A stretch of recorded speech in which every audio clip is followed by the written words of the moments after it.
A very good evening, fellow Toastmasters, and welcome guests. I'm Toastmaster Muskan Rahman, and it's my absolute pleasure to welcome you all to the 46th meetings of the Gabby's Online Advanced Toastmaster Club. Tonight is going to be exceptional, fast-paced, and high-valued and action-packed because our theme for today's is the speech marathon. This entire session is dedicated strictly to back prepared speeches. Our speakers are warmed up and ready to hit the track with their powerful words. To ensure this marathon runs smoothly without any hurdles, let's quickly go over our virtual track rules. Please keep your microphones muted at all the times unless you are invited to speak. Let's give our speakers a complete distraction-free environment. As the advanced club, we highly encourage you to keep your video turned on. Your virtual energy is the fuel to our marathon runners need it. Please refrain from moving around or eating while your camera is on so the focus remains entirely on the speaker. As for Toastmasters guidelines, uh, we will refrain from discussing about politics, religion, and state. Without losing a single second of the marathon, it is time to hand over the stage to the person who will be steering today's session. Please welcome our beautiful presiding officer for the day, Toastmaster Samita Kar, four-time Triple Count award winner. Toastmaster Samita has completed three pathways and regularly represents her club at the area level contest. She is a dynamic soft skill trainer with a dream to empower women leaders. She boosts confidence, communication, and careers.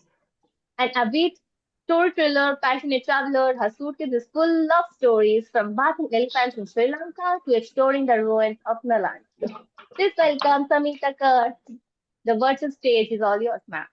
Thank you so much for such a. Let us hear it for a Sergeant at Arm Toastmaster Muskan Rahman for such a wonderful start, full of energy.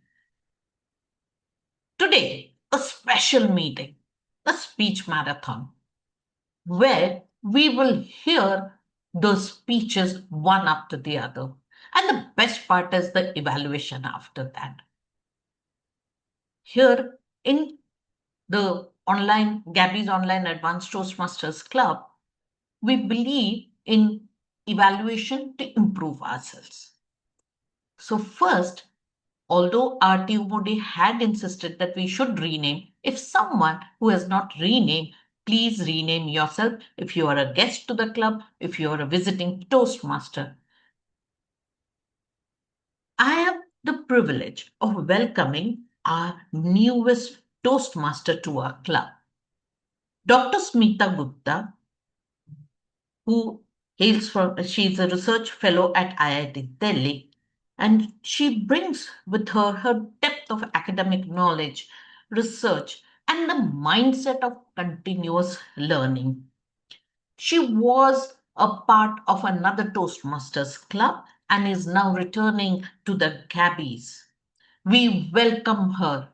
Since she is not here in her absence, let us welcome her with a clap of hands. Without taking much time today, I will quickly hand over the stage to the Toastmaster of the day, a brilliant speaker, a person who loves passionately poetries. And her poems are always in theme of the meeting that we usually set. We all know her and love her. Over to you, Toastmaster of the day, Toastmaster Priya Singh.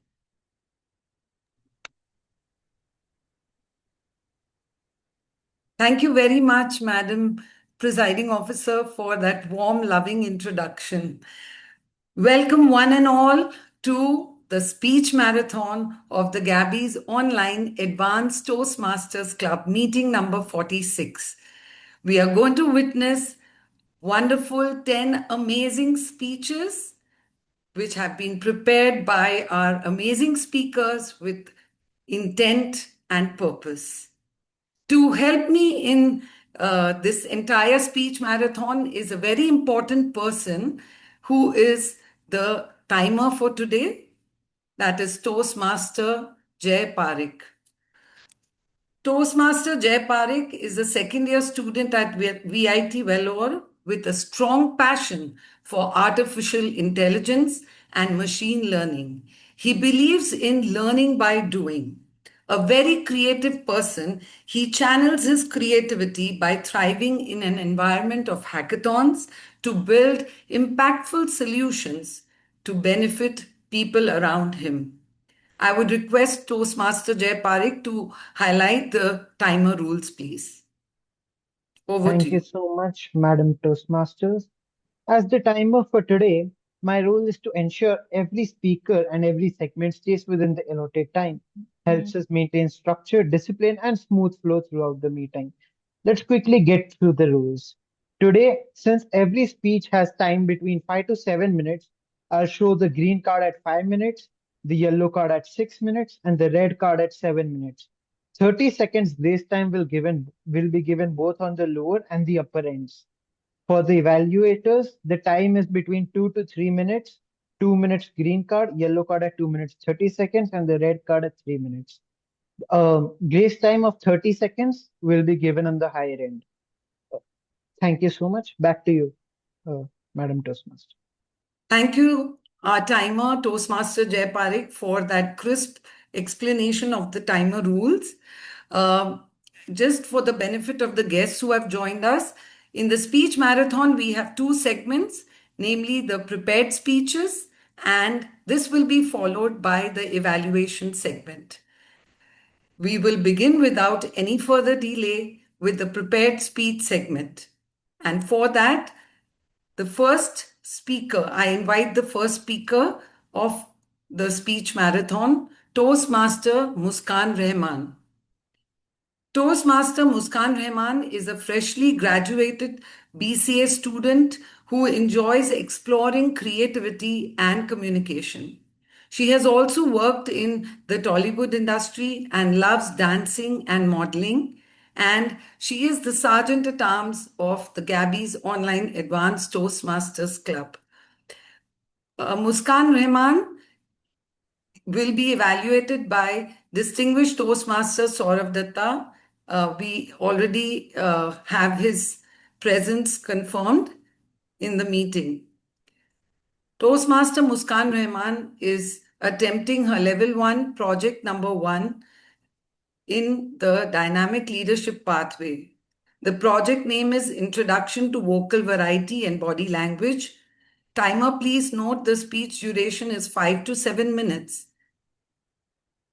Toastmaster Muskan Rahman. The pain behind the smile. The pain behind the smile, Toastmaster Muskan Rahman.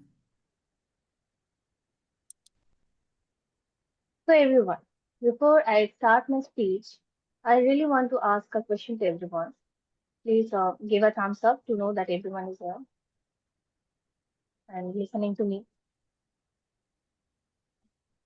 How's that smile? Rate it on 1 to 5 scale. Fast. And to be very honest, don't get distracted by my hand gesture. Okay? Don't get distracted. I don't want you all to get distracted and give me 5 on my smile. You can give whatever you feel like. Can I get some reply? A chat off. Hmm, 5, 5, 5. Interesting.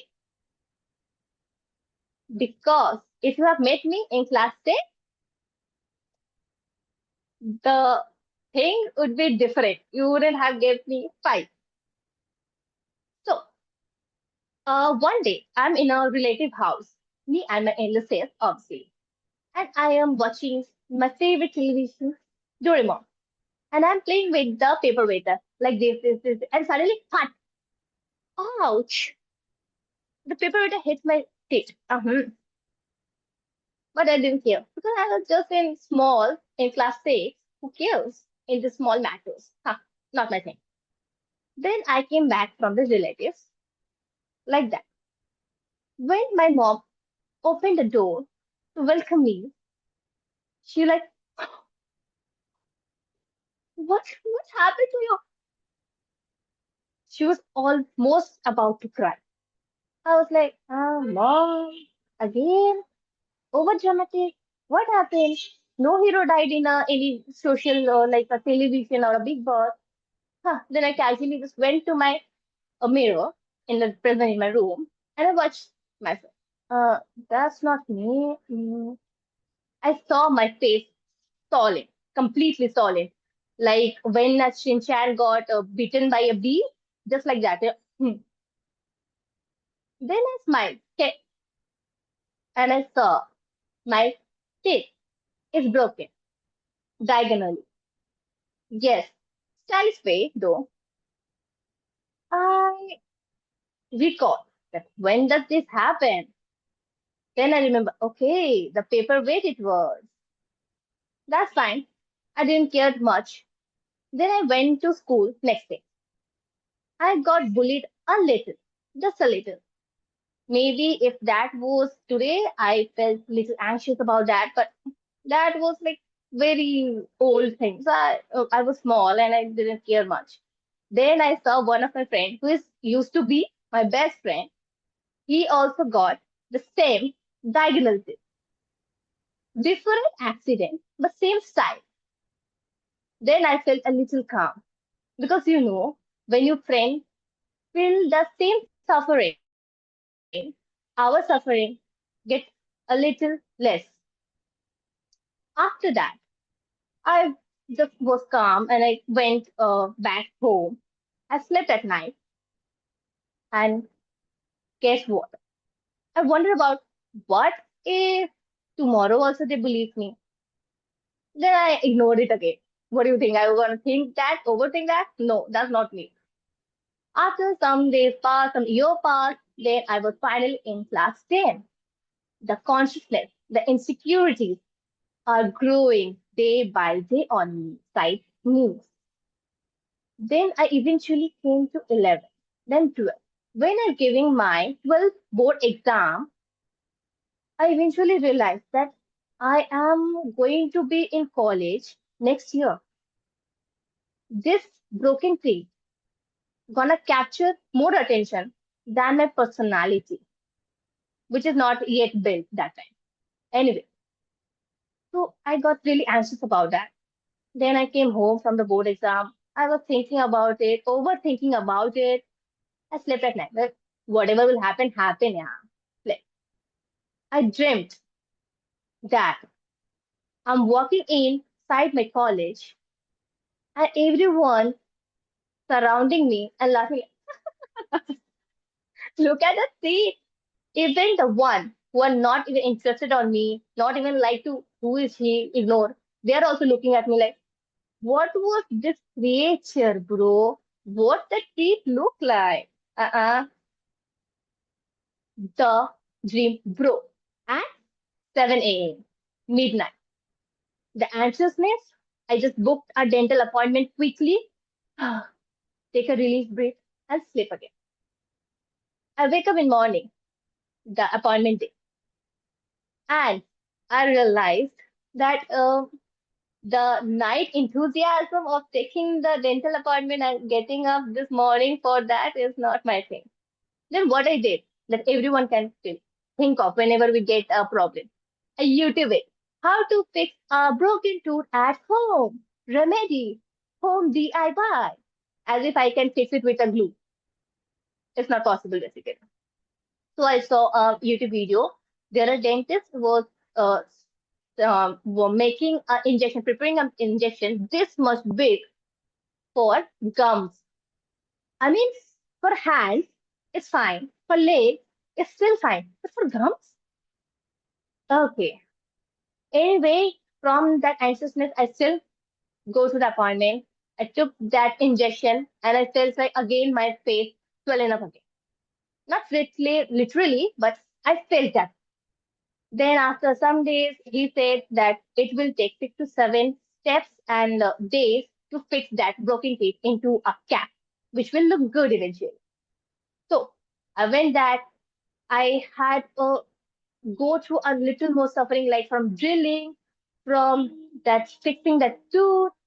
Like it's a lot of embarrassment at the same time because I have to go through the small tape they have put there and cut the whole other thing so that they can fit the cap inside it. I gone from there. And then when I looked at my image finally at the mirror, I realized something that this drilling, this pain, this embarrassment worth everything. Like when I'm looking at my face, I'm finally smiling for the first time without being anxious, without being insecure about myself. Because whenever in my modeling career, in my acting career, I looked at the camera, I saw that broken teeth over there.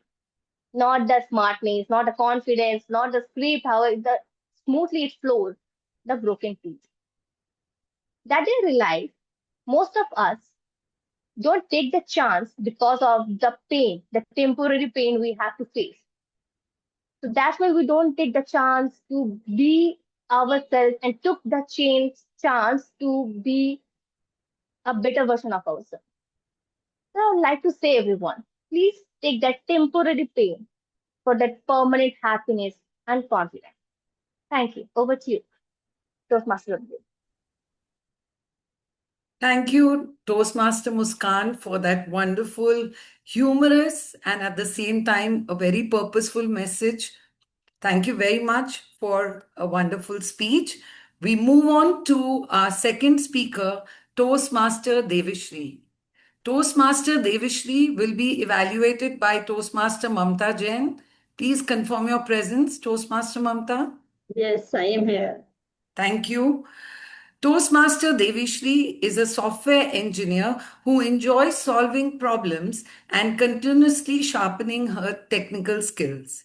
Beyond work, she finds balance through gardening, which builds her patience and calm. Her love for music keeps her energized. Devishree joined Toastmasters to strengthen her communication skills, build confidence, and become a very effective speaker. Toastmaster Devishree is attempting her level 1, project 2 in the dynamic leadership pathway. Project name is Writing a Speech with Purpose. The purpose of her project is for member to review the basic methods for writing a speech with a defined purpose and presenting a well-organized speech on any topic. Timer, please note the speech time is 5 to 7 minutes. Toastmaster Devishree, I'll take it next time. I'll take it next time, Toastmaster Devishree. Over to you. Have you noticed how next time sounds harmless in the moment, but over time it slowly holds us back? Good evening, Toastmasters and guests. I will take it next time. That became my usual response whenever there was an opportunity to give a presentation. I always had a reason. Maybe I was too busy. Maybe I needed more preparation. Or maybe someone else could explain it better.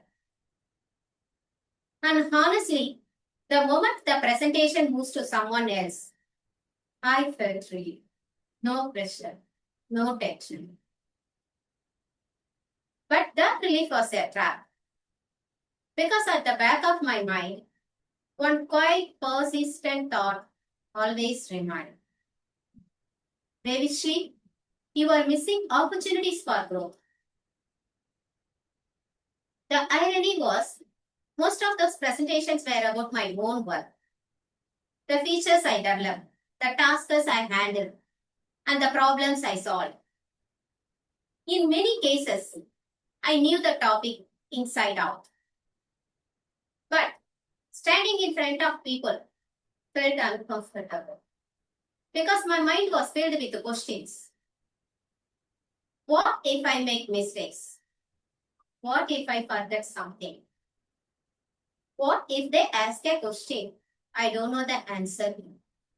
And everyone realizes I am struggling. So instead of participating, I stayed in the background.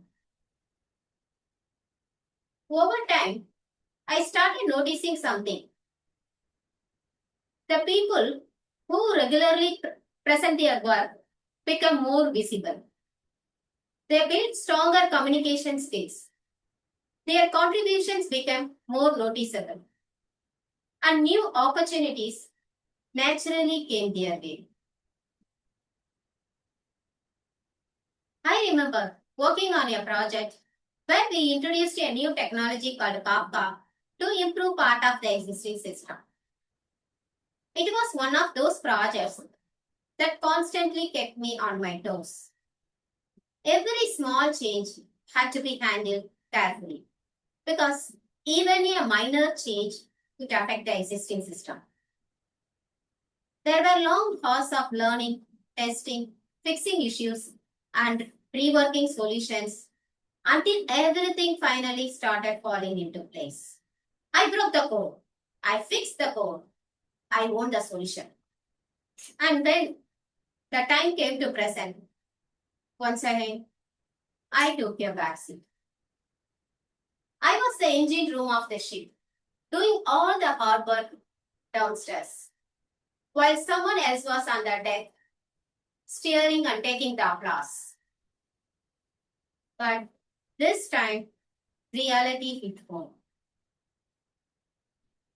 As I sat in that meeting room, watching my colleague clicking through the slides, a strange feeling washed over me. They were using my diagrams. They were speaking about the bugs. I had stayed up until 2 a.m. to fix it. They were getting lots of approvals from the managers. Because I knew how much effort I poured into that project. Watching someone else present it felt like climbing a massive mountain, but stopping just 10 feet before the peak and watching someone else plant the flag. That moment stayed. It stung. And that is when I decided to stop postponing and take the bull by its horns. A few weeks later, an opportunity came. My hands shook. My palms were sweaty. But before fear could take me out of it, I raised my hand. I kept raising it. The first few presentations were far from perfect. I spoke too fast. I missed a few points. And I was nervous throughout the session. But something surprised me. Nobody looked for perfection. People were simply listening, understanding, and appreciating the effort to stay forward. The questions they asked weren't traps to catch me failing. They were signs that they were genuinely interested in what I had to say. And after every presentation, one thing slightly improved: my confidence. I realized that confidence doesn't appear overnight. It develops gradually through experience. Even today, presentations make me nervous. But now I know that waiting forever to feel completely ready is like waiting for rain in a drought. At some point, we simply have to begin.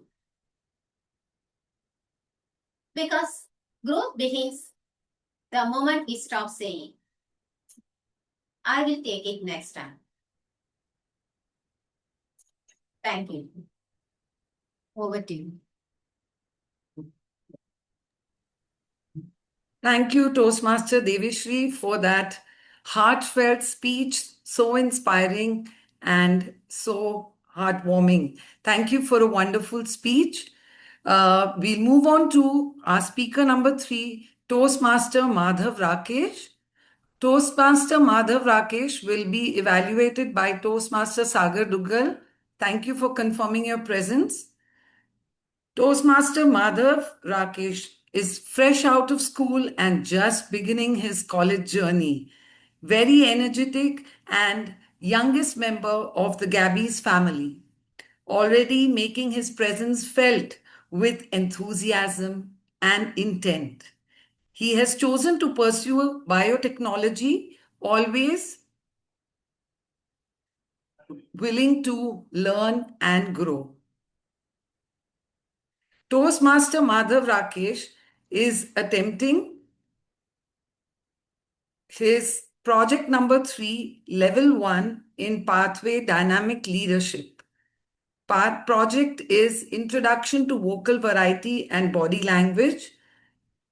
The purpose of the project is for the member to practice using vocal variety or body language or both to enhance a speech. Timer, please note the speech is 5 to 7 minutes. Toastmaster Madhav Rakesh. Smile anyway. Smile anyway. Toastmaster Madhav Rakesh. Over to you. Can everyone hear me? Am I audible? Okay, yes, thank you. Good morning, everyone. Let's do an activity now. I want you to close your eyes just for a moment. Now, picture a student. It might be maybe it's someone you know, maybe it's someone you raised, maybe it's someone you teach. So now let's all just remember those days of your school where you used to lounge around and then just used to enjoy the prime of your life, basically. So now you wake up at 6. Now you wake up not because you want to, but because that syllabus didn't care. Sorry, I didn't sleep until 2. You didn't open a notebook before you even open the curtains. You eat the breakfast before the textbook even is open, and before you even eat breakfast. The school, now you walk to school not with earphones, but with lectures. Now, if someone asks you that, how are you? You just say fine and you keep walking. You want to say that you're drowning. You want to say that you need help, but the system doesn't allow it. You keep walking. This is the story of lakhs of students every single day. There is a particular kind of pressure that bulks up in a student's life. It doesn't arrive all at once. It doesn't knock on your door and announce itself. It slowly seeps in like water, and in a room which you have zero windows. So, and then there are those relatives. It might be a small test or even the large ones, but they always never fail to comment. What percentage did you get? Is never a how are you doing? Is never a how are you happy? Just what percentage? And somewhere along the way, the student just stops being a person. They become a number, a grade, a rank, a potential. To some, a disappointment, to others, a hope. Anything and everything except themselves. The marks mattered more than the mind that produced them. The results mattered more than the journey it took them to get there. And slowly, no one meant it to be cruel. No, there's no villain in the story, but the student disappears. Only the student's performance remains. I remember not just me, but my peers as well, with weeks and weeks of pressure, whether if it's assignments, if it's projects, if it's deadlines, if it's exams. We just sit at a desk, we'd go late into the night, but there would be no real progress as well. And then the next day, we are tired, but we can't stop because there's another hurdle left to go. This is not sadness, there is no anger, just weight. The weight of expectation, the weight of comparison, the weight of working weather for all of it. And the worst part, no one could talk about it. Everyone around me was carrying the same weight. We were all drowning in the same water, yet no one spoke. So, and then we all expected to swim harder, never to stop, but swim harder and harder. And so I did. I studied longer, I slept less, I smiled less, I laughed less. I became miserable. Then one day, by complete accident, I just needed a break. I wasn't searching for a life lesson. I wasn't searching for anything. I just stopped my studies. I was done with it. And then I opened on a show. And then I learned something that you can never forget. It was a colorful show, of course. There was a lot of fights. I enjoyed it very much. But it showed me something that I will never forget. So now there was this character. He would walk into the room and make you feel like everything would be okay just by existing. And this hero, he seemed simply unbreakable, but the reality was far from it. He was broken. He was lying on the ground. He was knocked down. He was pushed to the absolute edge of what a person can enjoy. Yet He smiled, not a fake smile, not a smile that pretended the pain wasn't there, but a real smile, a smile that chose not to forget the pain, but to accept it and yet move forward. It's okay to feel scared, it's okay to feel lost. But you know what's the strongest people do? They smile. Even so, they smile. So I paused the show. I sat in that darkness, and then my brain chemistry just changed. I didn't need to be some machine that just needed to forget everything. I needed to be the best version of myself, and I needed to smile, a smile I felt after a long time. So now I share this memory with you, not as a student, but a mere person, a person who loved, who lived it, and to speak to the people who are closest to it and who might have felt this as well. This kind of pressure exists in our young peers today. I mean, my peers. I don't want to assign any blame. There is no single villain here. Parents want the best for their students. Teachers want the best for their students to succeed. Society has built a system, and we are all in some way living inside it. But somewhere inside the system, we forget to look at that person. We live in a system that has decided a child's worth is measurable, that you can reduce a human being to their, with all their complexity and creativity, their kindness, their courage, their struggles and victories, to just a few numbers, a 0 to 100. That's all. And then with all of this, that's how they gain a place in the world. And the chase begins, the coaching, the tuitions, the hours, the extra hours, the pressure that doesn't come from the outside as well. It comes from the from your loved ones. If the cruelest pressure is the kind young people, these kind of pressures what young people internalize. And now they start to hear a voice inside their own head, an echo of the voices surrounding, saying that they're not good enough. Try harder, do more, sleep less, want more, be more.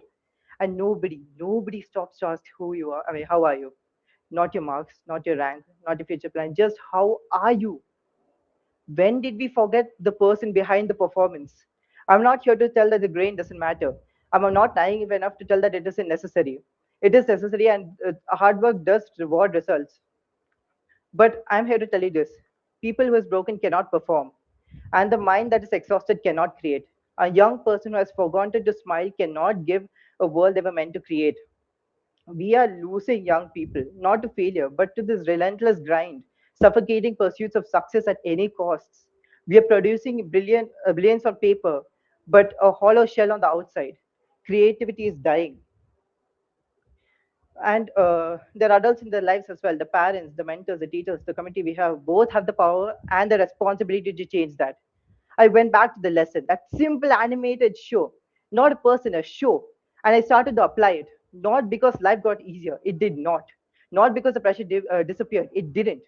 But because I decided to consciously, deliberately, and tried every single morning. That smile was mine. There was no deadline, there was no grade that expected it. It was mine and mine alone. I started smiling to people in the corridor, my friends, and something shifted, not just in my results, but the way they started acting towards me. Some people need help, and it is our turn to show that, yeah, we are there. The strongest people don't just endure the storm, they stand in the rain, and in that rain, they smile. Even so, they smile. Thank you.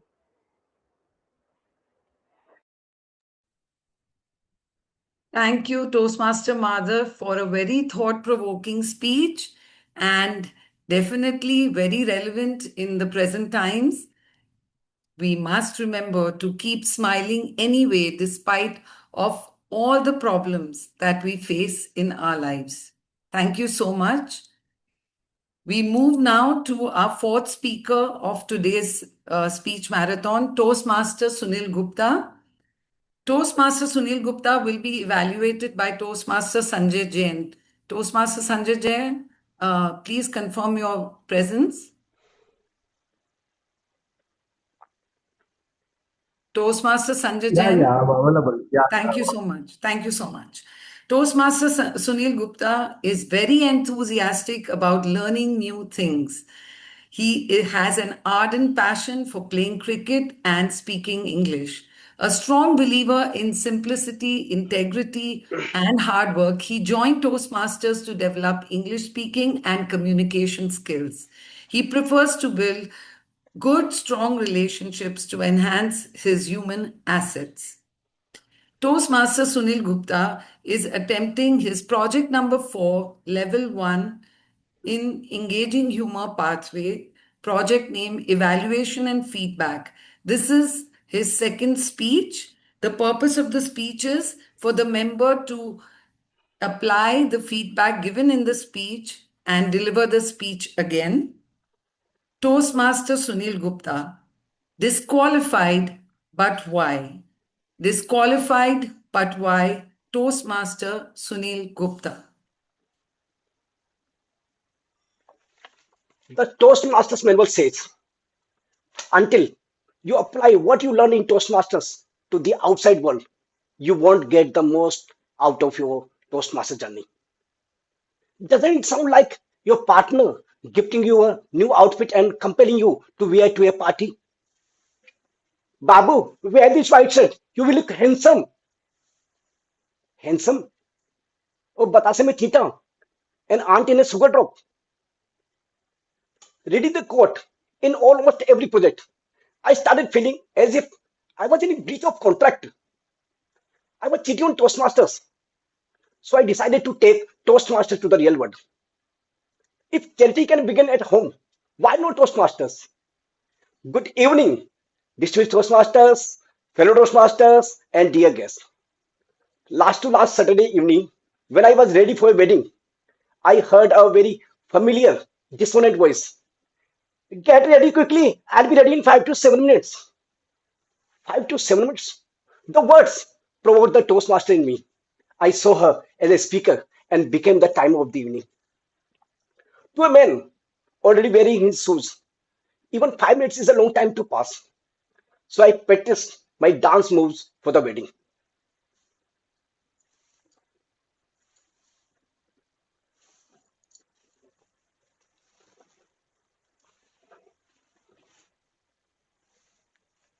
I knew that much only. After 5 minutes, I asked, are you ready? 5 minutes are up. No response. Even after 6 minutes, no signal. She was still deep into the body of her presentation, with props like necklace, bangles, earrings, and so on. At 7 minutes, I stood up with a red face and went to her room. Your time is over. Wrap it up in the next 30 seconds. I had to stay there at the door, holding the red light face for the next 30 minutes. Technically, she was disqualified. But in the republic of my marriage, I was the one in danger, not just of spoiling the evening, but the next 2-3 days. Finally, she turned and concluded her session with her favorite FAQ. How do I look? I knew the question has only one legal answer. The CCC. Commendation, commendation, and commendation. But my Toastmasters each insisted to go with the CRC approach. Honey, today you look stunning. And this green silk sari is it is the perfect vision for the wedding. And the matching bangles, nail polish, and bindi are the cherry on top. I feel today you will come out. You, she smiled. The audience was with me. Then came the tricky part, recommendations. Dear, I have two things to tell you. First, no doubt, your choice of this green silk sari is wonderful. But if you wore it in a modern style, like Madhuri Dixit in Hum Aapke Hain Kaun, instead of looking like a, you would look much prettier. After all, we are living in 2026, not in 1926. And second, your dark red lipstick is bold and vibrant, but it has migrated. It stays the coupe and moved onto your teeth. As a result, when you speak, you look like Gangubai Kathiawadi enjoying a pan. You could have avoided the migration of the lipstick if you put a pepper ball in your mouth and then apply the lipstick. See how? Mm, mm, mm, mm, mm, mm, mm. Suddenly, the room went silent. Before I could conclude, she started fuming. Listen, you are not Salman Khan, so don't expect me to be Mark. And as far as my lipstick concerned, irritated. Not because I applied it carelessly, but because it's a 50 rupees local lipstick. You miser always bring local items, but want branded just. Huh. She slammed the door. Darling, I didn't mean. I was just evaluating. She didn't open the door, and I was disqualified. No wedding. Dear Toastmasters, did you see? Even though I used the perfect CRC for the feedback, yet I failed. I was disqualified. Why? Because I chose words that were technically correct, but emotionally destructive. I directly called her a frumpy village woman and made fun of her lipstick. Ultimately, I hurt her with my harsh words. The lesson I learned that evening is also for you all. An evaluation without empathy is just an autopsy. Even with the perfect CRC, if you lack compassion, friends, you are not helping, you are dissecting. Technically, I was right, but emotionally, I was disqualified. So, friends, don't just speak to be correct, speak to connect. Back to Toastmaster of the day. Thank you, Toastmaster Sunil Gupta, for that wonderful, humorous speech. I fully agree that it's very important to connect with people with compassion and empathy.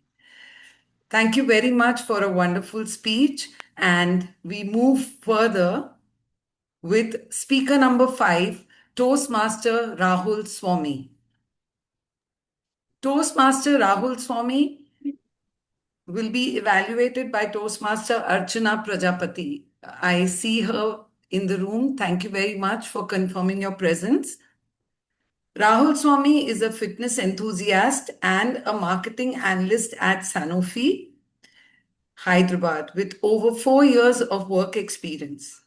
An ambitious, strategic thinker with a knack of learning new things. He has come back to Gabby's to continue his public speaking journey. In his free time, he loves to work out, spend time with his pet and family. Toastmaster Rahul Swami is attempting project number 3, level 2 in the presentation mastery pathway. Project is Introduction to Toastmaster Mentoring.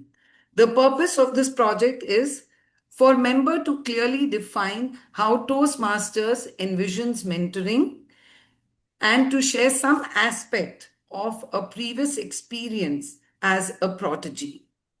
Timer, please note the time duration for the speech is 5 to 7 minutes. Toastmaster Rahul Swami, are you ready? Yeah. Toastmaster Rahul Swami, the placement battles. The placement battles, Toastmaster Rahul Swami. Very good evening, fellow Toastmasters and dear guests. Talking about a mentor, we always imagine that the mentor should be very successful, someone who's above us and has a lot of experience. But in my case, personally, I feel that mentor can be someone who supported you in your hardest times. I have a moment to share with you when I was suffering from that, and some mentor came in my life that changed that trajectory with me. I was working very hard during my college days, extreme nights and days with lot of study to just crack one exam, which was NIPER. It was an exam which could land me to my dream college. And finally, I cracked it. I went to my dream college, but then I also had to go for counseling. And in counseling, I was struggling with a very important decision. The important decision was which stream should I choose? Whether I should go for an MBA or I should go for masters in pharma.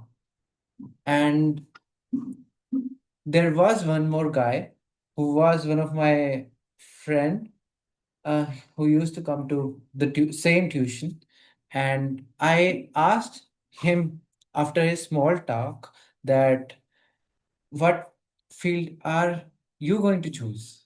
Then he suggested me that Rahul, I think we should choose MBA because it has 100% placement and also they have higher packages. After listening to him, oh wow, higher packages and 100% placement. That means securing my future. That seems logical. And I took his advice and went for an MBA from the college.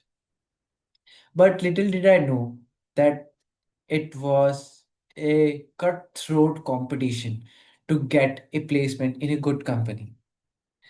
We, like all the MBA colleges, had professors who used to teach us case studies after case studies, but we were not having that supported placement committee, as the campus was filled with groupism. There were campus placement people who were heading that, but they were having groups and they never used to share an opportunity of placement with all of the classmates, which also was a hurdle to get placed. Then suddenly, um, due to some insider news, I got to know that one company is coming, which is very, very big, and it was called Novartis at that time. And after doing a complete research, I felt that it is my dream company. And I started working hard day and night as soon as I received this news. I was working, but then the time comes and first round was aptitude. I cracked it. Second round was group discussion. I cracked that as well. But then came the interview rounds. And in those interview rounds, I was out in the first round.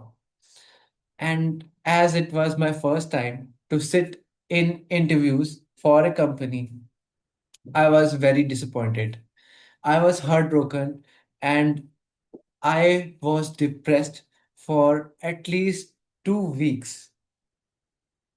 Even I could feel in my body that I was becoming weak because of this emotional and uh, career pressure, which was there during the placement days.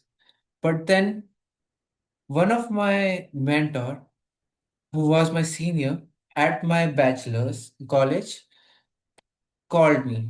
and I shared with him everything. And he said one quote that I still remember and apply in many of my circumstances.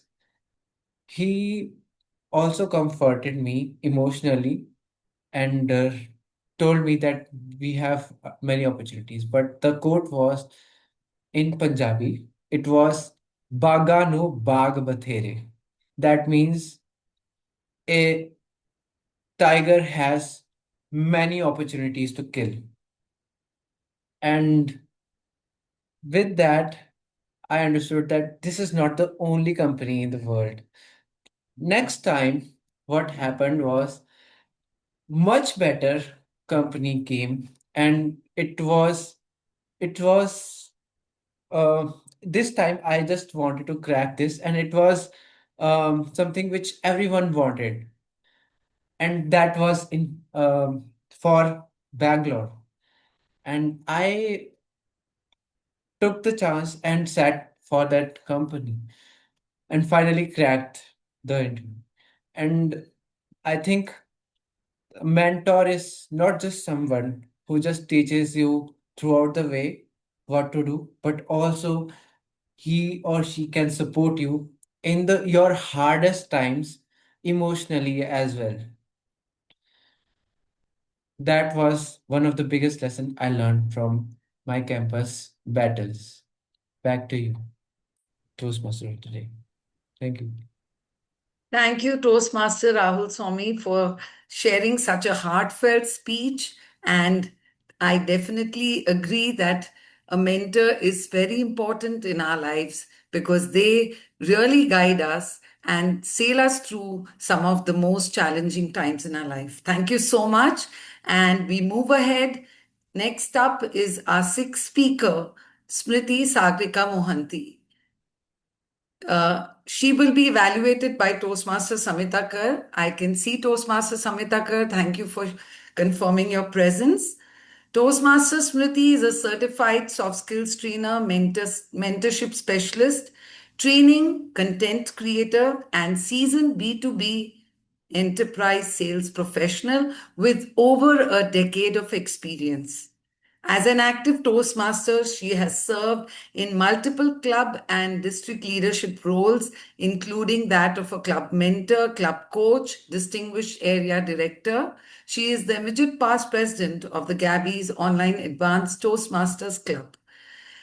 Smriti Sagarika Mohanty is attempting her level 3 project number 1 in the engaging humor pathway. Project name is Engaging Your Audience with Humor.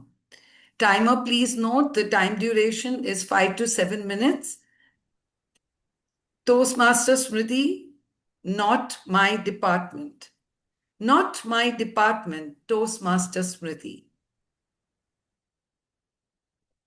Smriti, do you cook? Not my department. I get asked this question so often.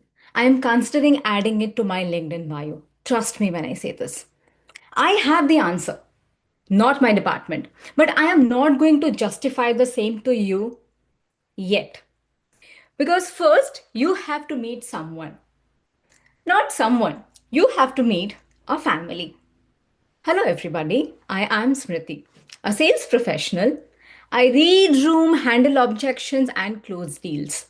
And somewhere between all that, I married. I got married to the most outstanding man. Genuinely. And his skills in the kitchen? Exponentially outstanding. So we made a pact. Clean, equal, logical, modern. He cooks, I clean. He was okay. I was more than okay. The only one person trying very hard to be okay was my mother in law. Yeah, I have to do that. She's going to watch this recording on YouTube. I love this woman. I really love her. Deeply, genuinely. Sometimes even more than my own mother. Sorry, Ma. She had the biggest heart I know. But a daughter in law not cooking was not just about cooking. In her world, it is more about a reputation emergency over a lifestyle choice. So she did what any loving, mildly panicked Indian mother in law would do. She hired herself as our PR agency, my marriage PR agency. Free of charge, full time, and 0 day offs. So at every gathering, the social gathering, the family party, the kitty party, and whatnot, I see herself fully ready, straightening her blouse, clearing her throat, and putting the red lipstick. She launches into what I call it an official presentation with 2 slides, 2 dedicated slides, one for my husband and one for me. For my husband, she goes like this. I raised my son to be a complete all-rounder, a green flag in every relationship, the best husband in the world. I raised him. He cooks because Smruti loves to eat. And a truly great husband always keeps his wife happy. My mother-in-law, composed, radiant, completely unbothered. Now the slide 2 of this particular presentation. Again, set the blouse, put the red lipstick, clear the throat, and here she goes. Same breath, same audience, same crowd, and she pivots towards me. And Smruti? Oh, Smruti's in sales. Razor sharp, cutting edge negotiation skills. She's very particular, very observant. She extends these skills to the kitchen as well by cutting the vegetables, managing everything before cooking, and after cooking, she personally investigates everything to ensure the kitchen is spotless, hygienic, thorough, and meticulous. Now, my mother-in-law apparently made this as my annual performance appraisal. I cut vegetable and wiped the counter. She made it sound like I was running a kitchen organization division with ISO certification. And you know the best part? It works. It works. People nod. Aunties, they look surprised. Even one uncle said, wow, what a team. Uncle, he makes dal. I clean the bartan, the bowl, the cutlery. But in her version, not my department had quietly become my superpower. Now, let's think. Does anyone in this room here have someone who loves you? Have someone in your life who loves you so passionately that they have built a better version of you and presented it to the world with full confidence? Take your time. That's love with a spin department. We all have that in different forms. Thank you so much, Master Priya. Now, here's what I have understood after not cooking and still becoming the brilliant market person in my society, especially in my in-law society, that my mother-in-law, she doesn't spin our stories because she's ashamed of me or my husband's marriage arrangement. She spins it because she refuses. She utterly, absolutely, she refuses to let the world measure us by the narrow checklist which they have made in their respective life. She took my absence in kitchen and called it delegation. She spin it of my husband cooking skills as her character, our unconventional marriage arrangement, and called it as strength. This is definitely PR. If not PR, this is love. Love with exceptional communication skill. I can definitely vouch for the same because I come from the sales profession. And honestly, she definitely should invoice the same because we have been getting her service free of charge for years. So now here's the lesson I carry with me, and want each one of you to think about the same, be it within marriage or outside. Try to understand that what's not your department. Know what belongs to someone else's department, delegate it boldly, and stay in your own lane. And second, and the most important lesson, always keep someone in your corner who can make even your rinsed bartan to a masterpiece. So, back to where we started. Smruti, do you cook? You heard my story. You know the answer. I would love to answer it again, but now I'm afraid because that's not my department. I have a PR person in place. Back to you, Toastmaster Priya.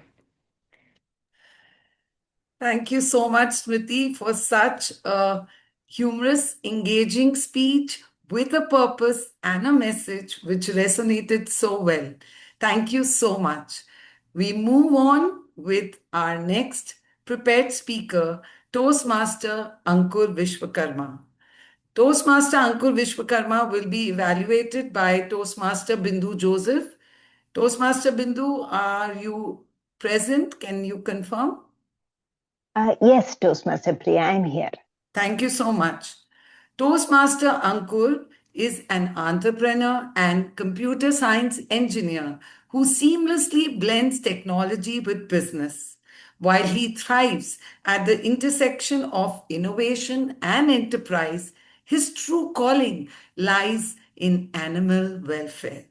Ankur is deeply committed to improving the lives of animals and driving lasting, meaningful change in their well being. Toastmaster Ankur is attempting his project number 3, level 3 in the presentation mastery pathway. Project name is It's an Elective Project, Know Your Sense of Humor. The purpose of this project is for member to begin developing a collection of humorous stories and to present a speech that includes humor. Timer, please note the time duration is 5 to 7 minutes. Toastmaster Ankur, that one-sided relationship. Toastmaster Ankur. Over to you. I met this amazing character few years back. What started as random encounters soon turned into daily meetings. In the beginning, things were pretty simple. I appreciated and respected them, and so did they. But soon I started realizing that we had different ideas about this relationship. And I didn't feel like it was a balanced relationship. I am talking about my cat, Simba. How I met him first was on my terrace. I was taking a walk. I saw that he often comes, started keeping milk initially, and then switched to cat food. But I soon realized, just like any toxic relationship, that I wasn't getting what I wanted. At that time, I had so many bite and claw marks in all parts of my body. And I could say that he indeed belonged to the lineage of tigers and lions, just that his parents forgot to give him Bonvita and Complan. But my fellow Toastmasters and guests, you must have all seen that meme, right? Which always makes me laugh, but it happened to me. Where there is a photo of a dog which says, "You are feeding me, you are taking care of me, you must be God." And the cat says, "You are feeding me, you are taking care of me, I must be God." I have felt this meme over and over for years. Simba was a ginger orange colored cat with white patches.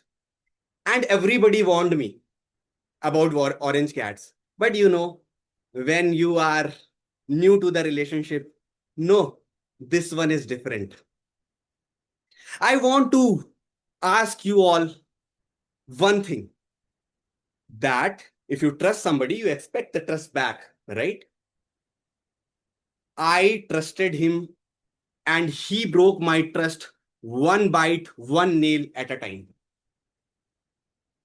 Even in battlefields, there is a break time. And you would agree that even enemies give a warning before an attack. But this son of a cat used to attack me always from behind, and even during the sleep. And I just started feeling hopeless. But he wasn't heartless always. One time, he used to show affection. That was at the time he needed food. And what do we do when we are in such situations? Instead of standing up for ourselves, we give in even more to earn their affection, isn't it?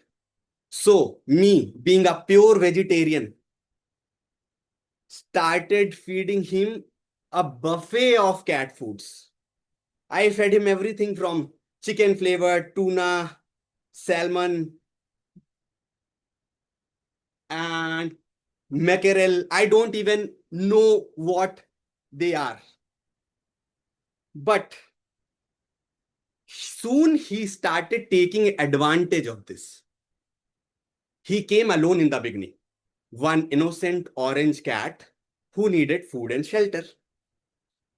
I thought I had adopted him, but slowly I realized that he has adopted our house. Being the freeloader he was, he slowly started bringing more of his friends and family members.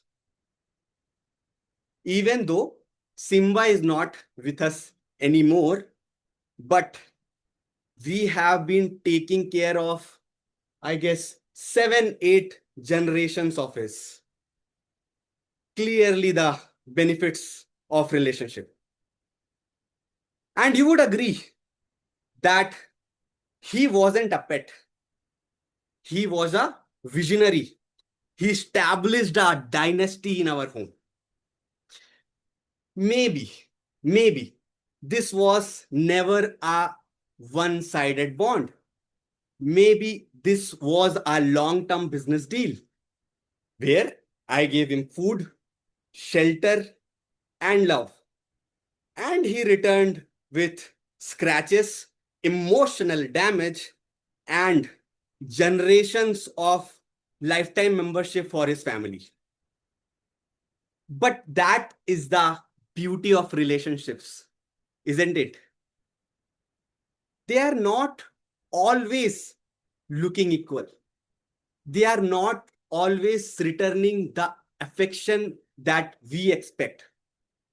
Sometimes the love does not come back as hug. Sometimes it comes back as trust. Sometimes it comes back as a cat who brings their family members to the only place it trusts. And sometimes what feels one-sided to us really isn't. Maybe because we are just waiting for affection in our language while they are expressing themselves in theirs. Back to you, Toastmaster Queen. Thank you, Toastmaster Ankur, for that wonderful speech. And your story of Simba truly was very, very heartfelt and humorous at the same time. Thank you very much for sharing your story. We move on to our eighth speaker, Toastmaster Pushpak Misra. Toastmaster Pushpak Misra will be evaluated by Toastmaster Renu Kaushal. Toastmaster Renu Kaushal, I see you. Thank you for confirming your presence. Toastmaster Pushpak Misra, are you ready? Yes.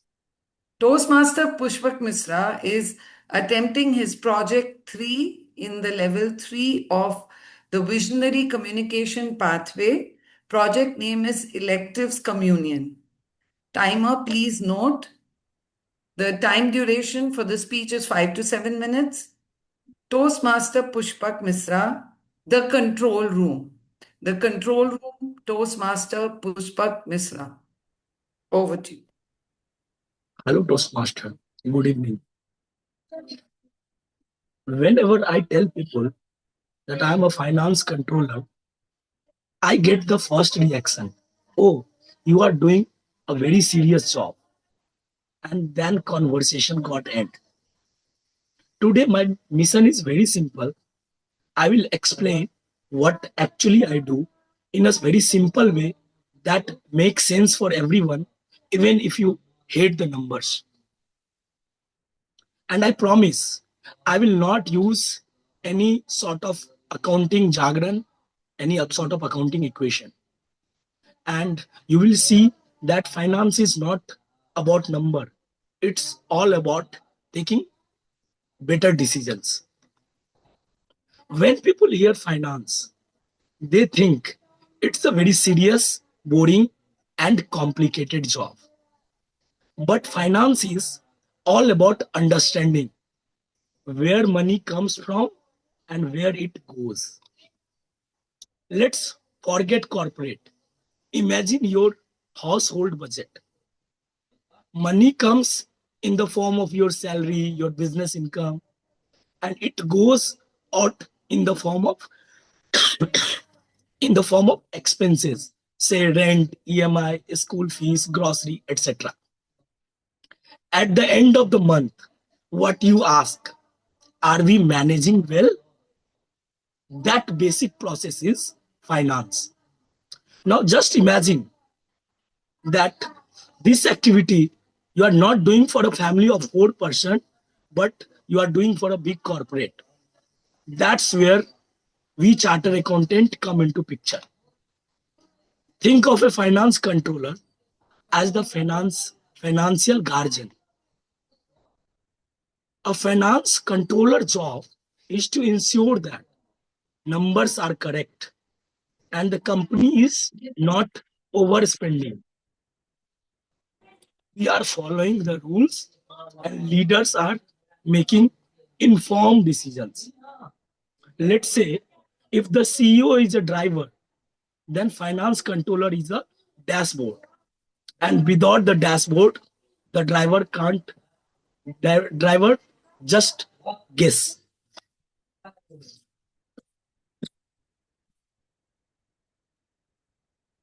If your finance is weak, company may price incorrectly, can run out of cash, and can face lot of penalties. Many Indian startups fail not because the idea was bad, but because they ran out of cash. Profit is important, but in finance, cash flow is survival. Let me simplify the finance into 3 responsibilities. First thing is protection of cash. Cash is like oxygen. You can survive without profit for some time, but you can't survive without cash. Second one, ensure accuracy. Whether it's an investor, it's a bank, or the government, everyone rely on the finance team report, and one mistake can damage the full credibility. Third one, finance help and guiding in decision making. Should we open a new branch? Should we increase the staff salary? Should we invest in some new market? Only finance have an answer whether we can afford it or not. Let's take a practical example. Imagine a tea seller charging 15 rupees per cup. And if milk and gas cost increase, but he doesn't change the price because he doesn't maintain the finance, then he may think he's earning a profit, but actually he's doing a loss. That's where financial thinking matters. A business without numbers is like cricket without a scoreboard. If you don't follow the scoreboard, you will not able to understand the situation. Similar finance work in a business. You might be thinking, why I'm talking about finance with you? I'm not in finance. Then why this matter to me? Because finance affect everyone. If you are an employee, your salary depend on your company health. If you are a business owner, your survival depend on your cash flow. As a family member, your future depend on your financial planning. So financial awareness is like life awareness.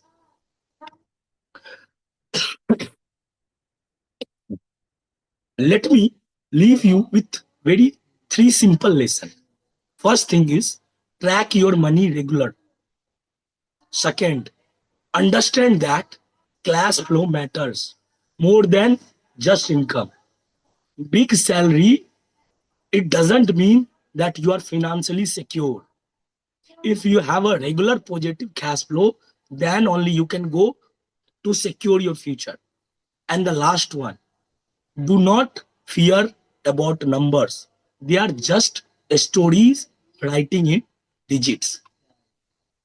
So whether it's a company, a startup, or your own home, a strong finance build stability, and stability build growth. So next time someone say that we work in finance, don't change the topic, because finance is not just about number, it's all about choices. Number just help you to take the decision wisely. Thank you.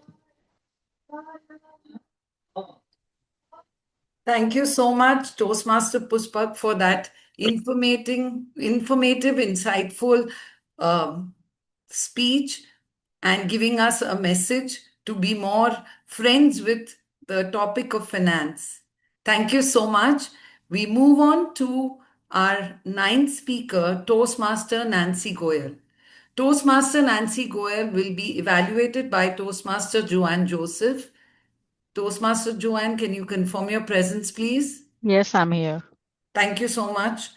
Toastmaster Nancy is Toastmaster Nancy is a director and a partner at Practive Consulting and Training LLP, a vibrant consulting and training services company which serves MSMEs, non-profits, and corporates across India. She has more than 10 years of entrepreneurial experience and a strong expertise in business intelligence and data analytics. Nancy is the chartered president of the Gabbies and is currently serving as the vice president education of the Gabbies. Distinguished Toastmaster Nancy is attempting her level 3 elective project in persuasive influence pathway. Project name is Making Connections Through Networking.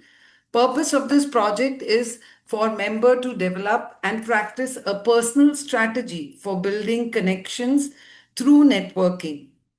The member shares some experience of her experience with networking. Distinguished Toastmaster Nancy, are you ready? Yes, I'm ready. Timer, please note the speech duration is 5 to 7 minutes. Distinguished Toastmaster Nancy, coronation. Coronation, Distinguished Toastmaster Nancy. Over to you. What is this, Toastmaster Priya? Coronation. Coronation, coronation. You'll say it twice and people will understand. Come on, it doesn't happen like that. If I may ask, how many of you understood what is coronation or know what is coronation? Raise of hands. I definitely don't expect it from Madhav or Devishree, people who are not veteran Toastmasters. Okay, Madhav does understand what is coronation. Muskan does understand. Priya understands the same as well. Jay also understands. Okay. Now, all of you who are raising your hands, oh, of course, Meeta ma'am, you are the veteran speaker who is always there at coronation, maybe as a timer or a sergeant at arms. Of course, you would understand. So, what we are talking about here for the interest of everybody, or rather through the lens that I wore for coronation for years, is an event which used to happen once in a year. It's a district event, annual conference, where contests are definitely there, but there are many other things that happen. Many other things include gala night, many other things include a couple of sessions by veteran speakers and Toastmasters, WCPS, and you'll also find sponsors and other things there. So it's a 2-day conference that used to happen once a year. Now it's happening twice a year. This year it happened twice a year. But this conference is hosted by District 92 and Coronation is the name of the annual conference which is hosted by District 92 for the prime purpose of conducting contests at district level. Just putting it simply for everyone out there. This is a conference that I used to feel is so expensive. Maybe it's as expensive as your 6 months membership of Toastmasters that you spend for 2 days there. And I used to stay away from this conference. A conference which is free for district officers because they feel that they work throughout the year versus members like you and me who take passes, expensive passes for this conference to be there for 2 days because probably we didn't contribute to DCP, the Distinguished Club Points. Now, there was a fundamental difference in the thought as a Toastmaster, as a distinguished Toastmaster in my head related to this conference. And I always stayed away from this conference no matter what. Now, this speech is not about how I always wanted to stay away from the conference. The speech is about how I went to this conference this year. How I went to this conference this year. It was something different, something magical, I would say. Magical as in right before this conference, we launched a product called Speechbox. This is the first ever B2C product launched by Practive, and being an entrepreneur, what do you look for when it's a B2C product? You look for audience. You look for a platform where you would want to launch it. And this time, my team, my company, my people, they decided that we want to launch it at an event. And the only event that was happening in May in Bangalore was this conference. So no matter what apprehension I had in my mind related to coronation, I gave it a thought and I wore my entrepreneurial hat and I thought, okay, let's be a sponsor here. Whenever it's a project about networking, what generally happens is conference is your way to networking. And so did I believe. I thought we are going to this conference as sponsors. We will meet new people, make friends, and probably we will be able to sell a few products. But this apprehension that I had for years, that was somewhere going to translate in the hatred, in the minds, in the feelings that people had towards me or my partner. So we had our skepticism at the top of our mind, and we thought probably we didn't make a good decision. The moment we landed there as sponsors, a few hiccups happened, and I thought maybe nothing is gonna happen. Then somebody came up to us and said, "What are you selling here?" "Oh, Speechbox. This looks something new. I want to take it." He purchased. Then he said, do you remember? You came to our club. You were the evaluator. Like, okay, I have been an evaluator in many clubs, so I don't remember. He said, no, you have been so helpful that anything for you, Nancy. That was one incident. 2 days we were there and there were a couple of incidents, such incidents happened. And we ended up being so successful at the conference, at the very conference that I'm talking about, that I never thought of. Now, here is the thing. This connection with these people, one person coming up to me and saying, oh, you were an evaluator. Someone coming up to my partner and saying, you were the chief judge. Third person coming up and saying, we have learned so much from your educational sessions. Someone coming up and saying, whatever you have done here, it's beautiful. The product, your learnings, this is what we have been learning from you. What is all of this? This is real connection with people, a real meaningful connection. This real meaningful connection didn't happen at the conference. It happened long time back. All these 6 years, whatever me and my partner, we were doing at Toastmasters without even thinking, what are we going to gain out of it? That led us to this conference, this stall, this sponsorship becoming successful. So Toastmasters, if I have to tell you anything about networking, I would say this one thing only.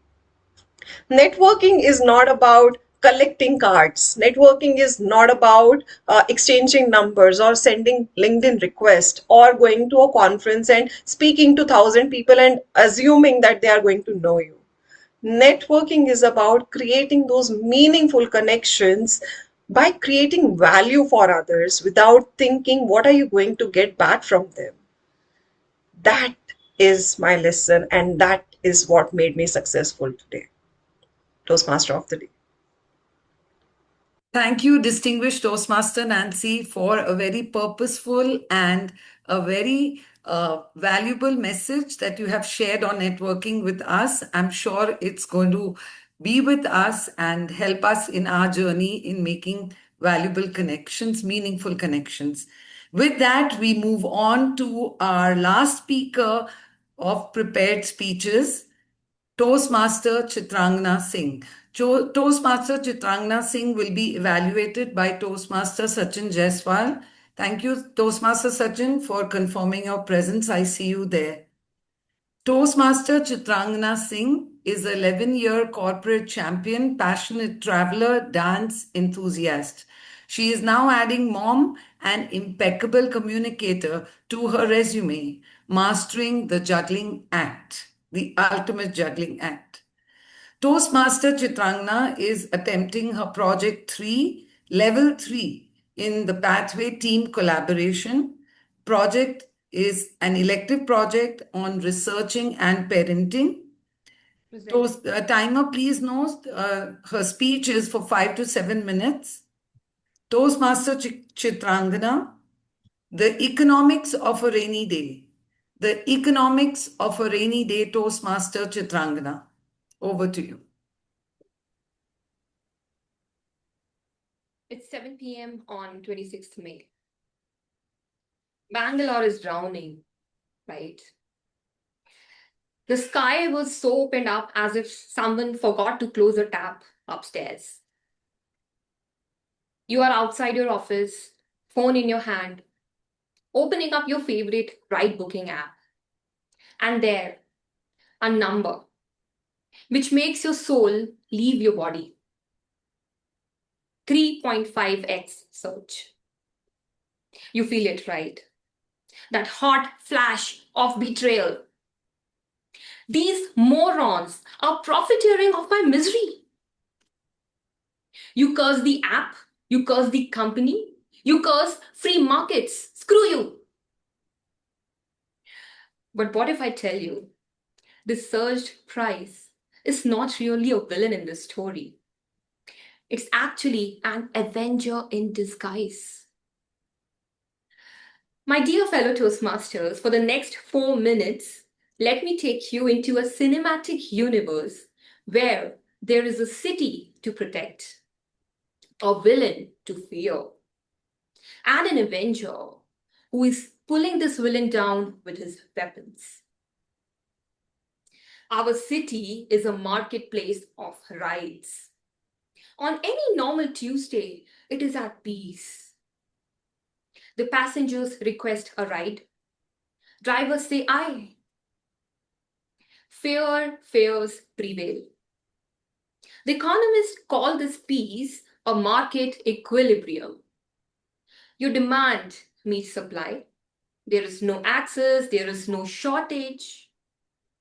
But then a rainy night comes and two things start happening in parallel. Your demand swells up because all of us, more of us, now want a cab at the same time. Parallelly, your supply shrinks down because the drivers, being human, would rather be at home sipping chai than navigating these flooded roads. The city starts tilting, and from here, the villain is born. Economists may choose to call this villain a wild goose chase phenomenon. You can search about it on the internet, but I'll call it with its real name. It's Thanos. And do you want to know how Thanos creates a mayhem? In a flooded city, if your supply is super thin, when you are requesting a cab, you actually get matched to a driver who is 6 kilometers away. Now that poor soul will navigate through rains, traffic, burn fuel and time just to reach you for pickup. Even if he manages to do that, 3 others will get frustrated and log off, which means your supply further shrinks down. The passenger wait times balloon up. Your city collapses. Now, this is not just theory. On one New Year's Eve in Manhattan, 3 out of 4 people were stranded in the snow all night because there was no one on the road to fulfill their ride requests. So what does keep Thanos away from creating this kind of mayhem all the time everywhere? What's keeping this thing in check? It's the avenger of a surged fare. And it battles Thanos with 3 weapons, 3 infinity stones, which are actually 3 solid principles of economics. The first stone is the power stone, the law of supply. Mr. Adam Smith whispered it to us centuries ago.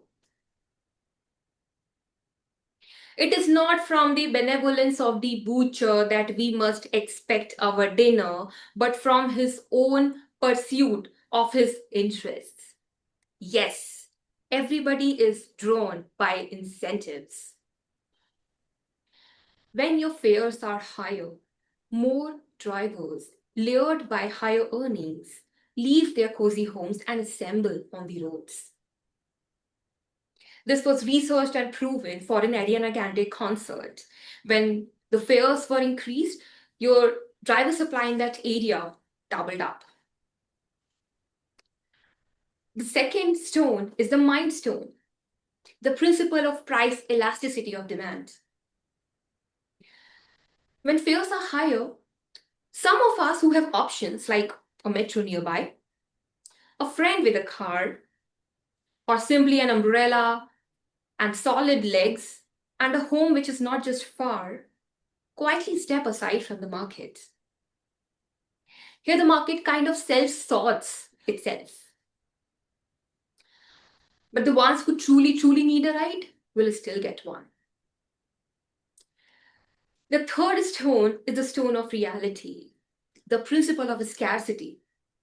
It simply states that when a resource is finite, like a cab in a downpour, which is precious, your allocation cannot be universal. Someone has to be chosen. And from all the ways through which this choice can happen, lottery, Favoritism? Who shouts the loudest? Price.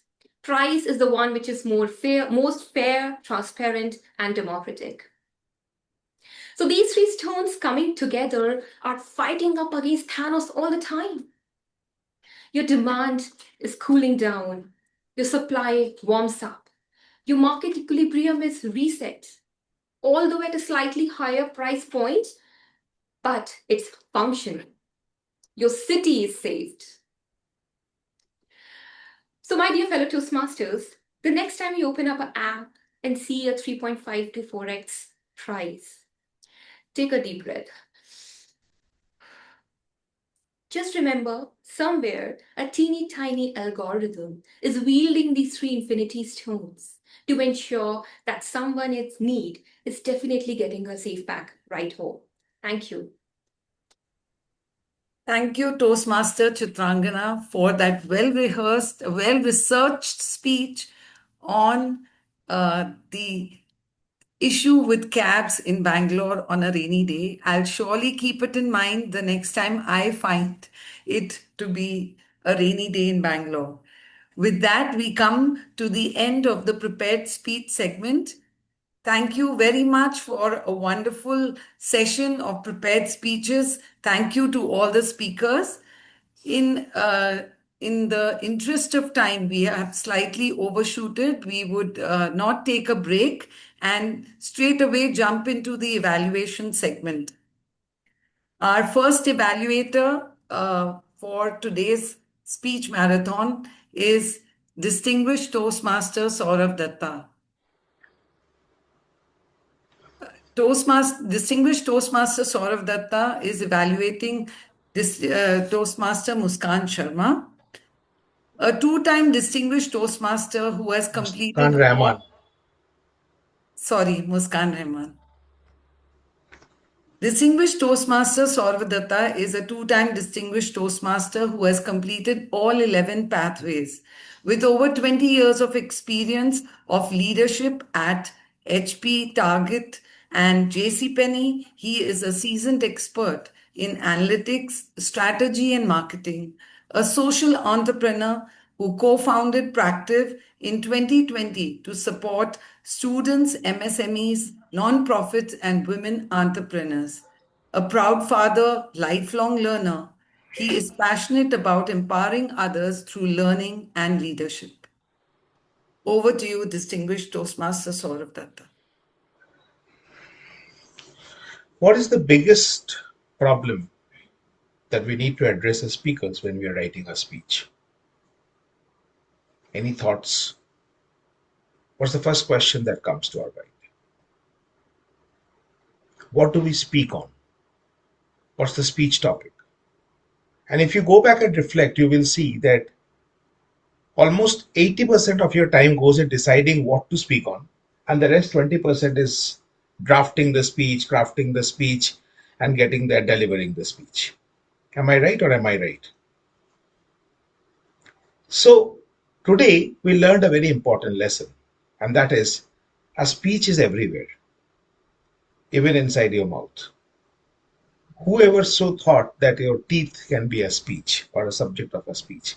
I think the first point of commendation for our first speaker is that she was able to come up with a speech topic which is relatable and yet unique, which is an everyday topic, yet something that we can hardly think of as a speech topic.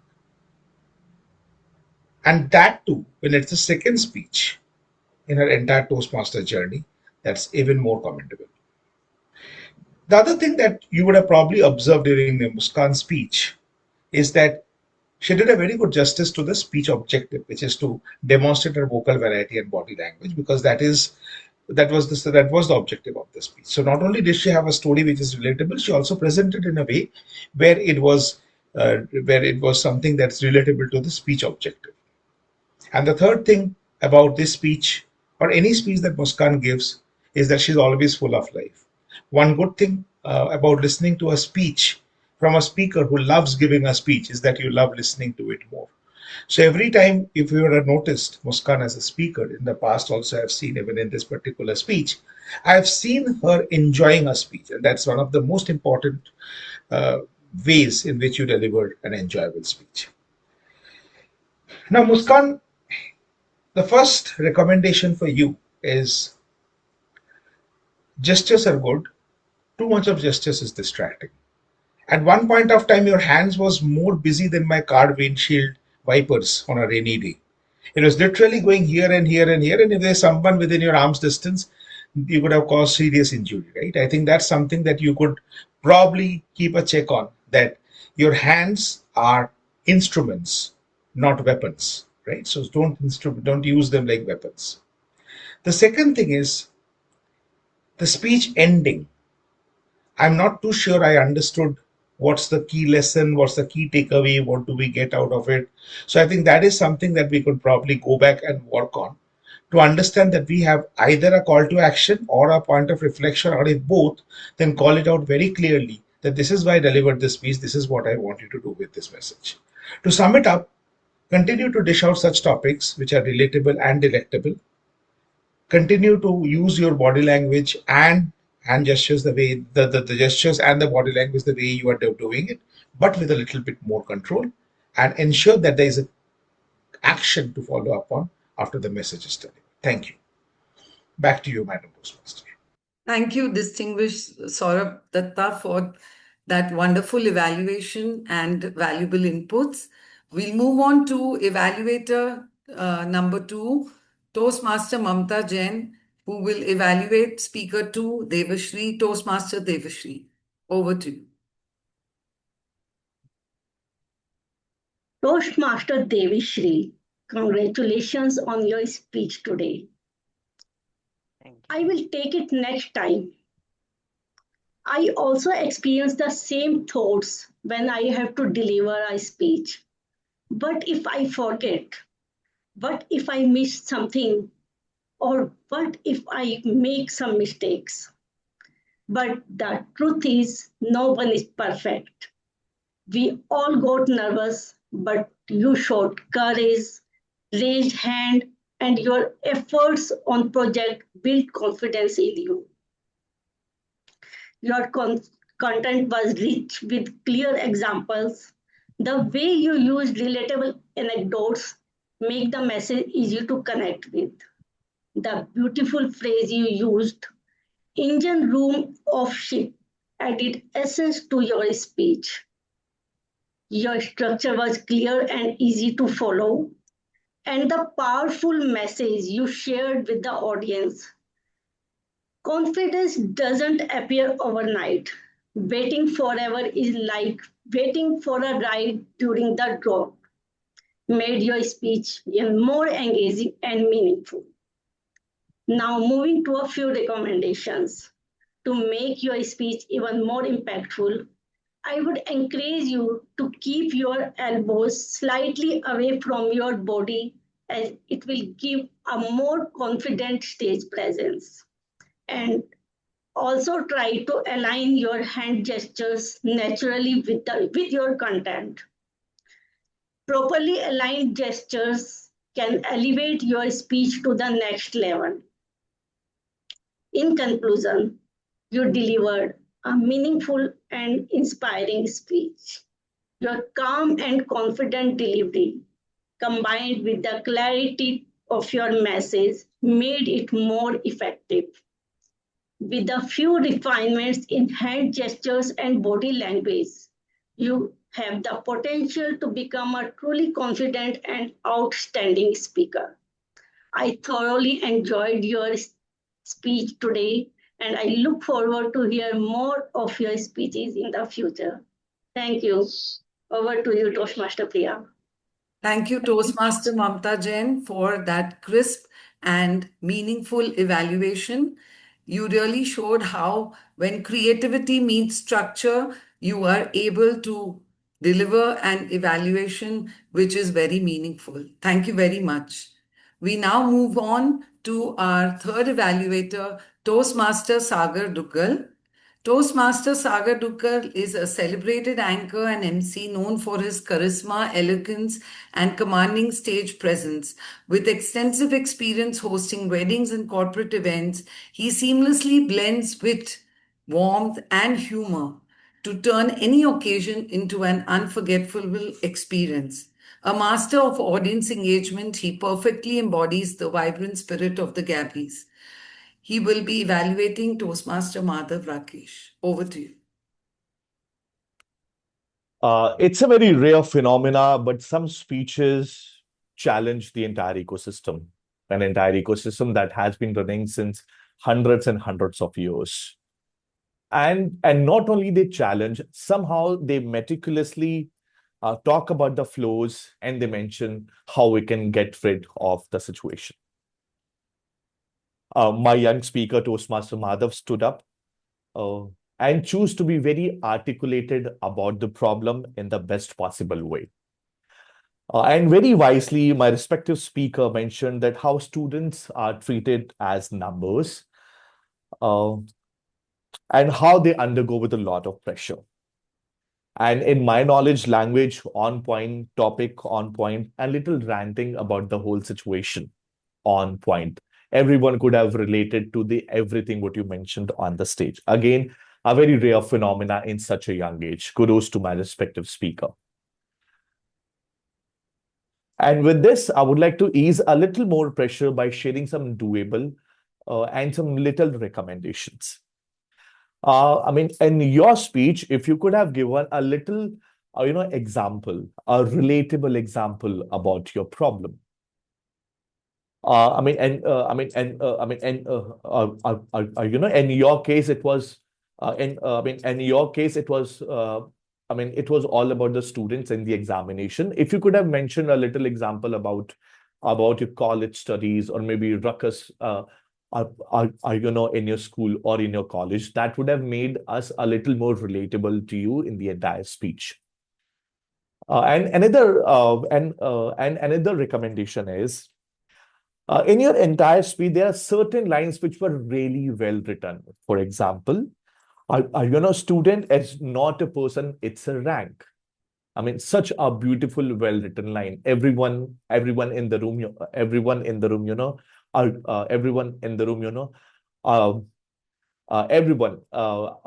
the room are related with that. Apart from this, nobody asks, how are you? Such emotional line you have written. In my knowledge, if you would have given a little more emphasis on these two lines, it would have added a little more personal touch, in your speech. Apart from this, a wonderful writing, incredible choice of topic, and an excellent delivery. All you need to do just work on your pauses, and the emphasis. And apart from this, I recommend you to please smile more whenever you're on stage. Apart from this, all in all,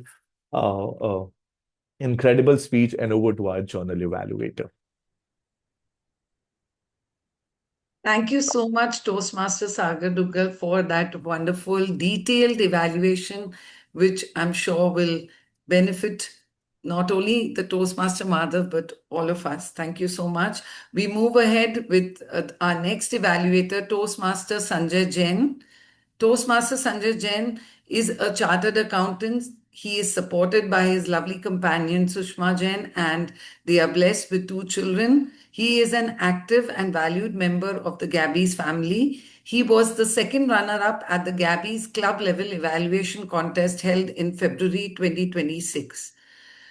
Toastmaster Sanjay Jain, over to you. Thank you for a wonderful introduction. Good evening, all. First of all, congratulations, Sunil, on delivering a highly engaging and entertaining speech. Your stage presence and character portrayal were impressive. The way you performed the role made the audience felt connected throughout the speech. What I appreciate most was your improvement from the previous speech. In your earlier evaluation, you received recommendations to show more anxiety and impatience, as a husband. Today, I could clearly notice that improvement. Your expressions, voice modulation, and emotional reactions made the character look far more natural and believable. Another strong point was your controlled gestures. Previously, there was feedback regarding the gestures like the nail polish and bindi. This time, your gestures were much more refined and purposeful, which helped the audience focus on the strong instead of unnecessary movements. Your speech structure was also well organized. The flow was smooth, the transitions were clear, and your confidence on the stage made the performance enjoyable to watch. One more thing I truly admired was your commitment to acting out the character. It felt like less like a speech and more like watching a real life scene unfolded on the stage. One recommendation I would like to give you: change your style. I was watching your from couple of months, the same style you're following. Change little bit so that repeated audience, get something more out of you and can see an improvement in your delivering and appreciate you. Overall, Sunil, this was a remarkable moment, improvement oriented performance. You accepted feedback positively and implemented it effortlessly and delivered a speech again. Congratulations once again, Sunil, and all the best for your future speeches. Thank you, and back to the team. Thank you, Toastmaster Sanjay Jain, for a purposeful, detailed evaluation. We move on to our next evaluator, Toastmaster Archana Prajapati, who will be evaluating Toastmaster Rahul Swami. Toastmaster Archana is a consultant, anesthesiologist, intensivist, and pain physician. Alongside her medical expertise, she brings a love for travel, art, and storytelling. And her passion for communication and personal growth makes her a wonderful addition to the Toastmasters fraternity. Over to you. Thank you so much for that warm introduction of me. Thank you. Toastmaster Rahul's speech reminds us that rejection is not the end of opportunities. It may be a redirection for a better one. He started with a warm greeting and connected with the audience by talking about the importance of mentor in difficult phases of our life, which made his opening quite relatable and interesting. I have three commendations for his speech. First, his mentor's quote, which he used: "A tiger does not stop hunting after one missed opportunity." This powerful line beautifully captured the essence of resilience throughout his speech. Second, he had a clear storyline from confusion during the college life, which was quite relatable. We all have faced it, to finally achieving placement success, which highlighted the reality of placement struggles of students which we face. And third, he spoke with sincerity and confidence while narrating the personal struggles, which made the story quite believable and inspiring as well. Now, coming to the recommendations, which are I have two for him. First, since his story had roller coaster of emotions like rejection, success, confusion, all this could have been enhanced by using a vocal variety. For example, for rejection, he could have used a low tone of his voice to show his sadness, how he was rejected. Or he could have shown his excitement, how he got the job. Ooh, I got the job and a better place than before. And second, the conclusion part, which could have been more impactful by ending with the mentor's powerful tiger analogy, or by asking the audience with a reflective question, which could have been like tiger, are we ready to keep hunting for opportunities until we succeed? This could have been a question at the end, would have been made more impact on the audience. Now, to summarize, his strengths are genuine storytelling abilities and his ability to be vulnerable while telling about his rejections and struggles, which make it a real connection with the audience. What he need to work is on his vocal variety, and secondly, practice the speech as many as times to make it more fluid and fluent. Overall, kudos kudos to you, Toastmaster Rahul, for successfully completing the project of Toastmasters mentoring, and keep delivering speeches like that in the future as well. Thank you. Thank you, Toastmaster Archana, for that insightful and detailed evaluation. We move on to evaluator number 6, Toastmaster Samita Kar. Toastmaster Samita Kar will be evaluating Toastmaster Smruti Sagarika Mohanty. She is a 4-time Triple Crown Award winner. Toastmaster Samita has completed 3 pathways and regularly represents her club at area level contests. She's a dynamic soft skills trainer with a dream to empower women leaders. She boosts confidence, communication, and careers. Over to you, Toastmaster Samita. Thank you so much, Toastmaster Priya. My target speaker, Toastmaster Smith. Kudos to you for bringing in topics which are so relatable and presenting it to us in such a humorous fashion. Since your department is not cooking, let me present my evaluation on C, O, O, and K. First is your content. Your storytelling ability hooks the audience. We are wanting to know more because you have flipped the script where you are not cooking, someone else is. Your husband is cooking. The picture you have painted step by step took us on a roller coaster journey of how, in spite of not cooking, your PR agency was doing the work for you. The second O is for originality. The topic was very original. And this came from real life observations. So this humor was very fresh, which naturally resonated with all of us. And you have used lines like reputation emergency, free of charge. I have a peer person in place. Her service is free of charge. Well in every part of your speech, enhancing your speech. The next O is ownership. You own the stage. You have used every corner of the stage. You have used the small box that we are in a virtual space very, very effectively. The use of prop to show your mother-in-law. The way you looked left and right to speak to your mother and apology to your mother and your mother-in-law was very effectively done. K. Keep building connect. Now here is what. It is a humorous speech.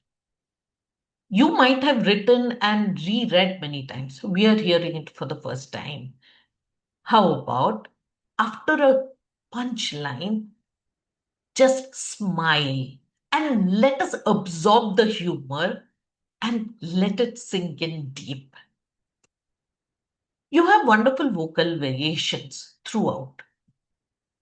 What about using the vocal variety to enhance the humor? Like, oh my God, I haven't been a person in place.